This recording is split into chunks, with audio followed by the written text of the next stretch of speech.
is Jordie and I love to create art. Today I have a special project I want to share with you, and that is abstract art. I love making abstract art. It's such an inclusive art form where I can use anything that I have around my house to make something special.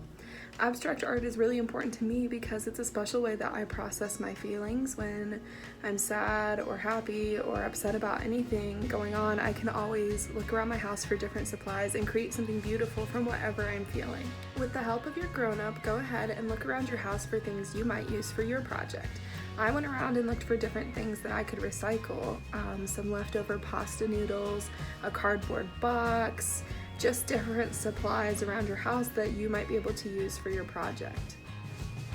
As you can see here, I have a random assortment of things that I'll be using today. I've got some markers, some crayons, some pasta, I have some dried beans here, some leftover string from another project, some chalk, just buttons, random things.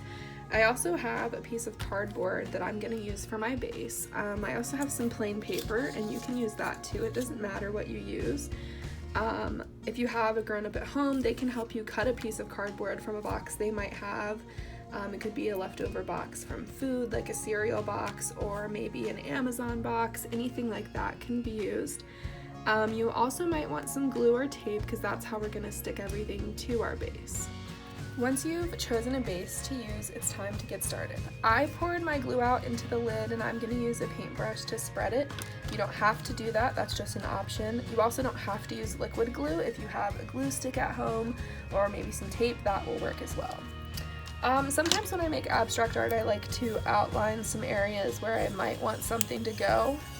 That's an option. You don't have to do it, it's up to you. You can fill up the space however you want.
we're all finished. Make sure that when you're done, you clean up your workspace so it's all clean and nice for next time, and that you let your piece dry fully before you pick it up. Once it's dry, I encourage you to write your name on it and today's date. Thank you so much for creating with me today. I really hope you enjoyed exploring this new art form. Before I go, I want to encourage you, if you have a journal or some paper at home, to write down what inspired you to create this art and how it's made you feel. Thanks so much. I'll see you next time.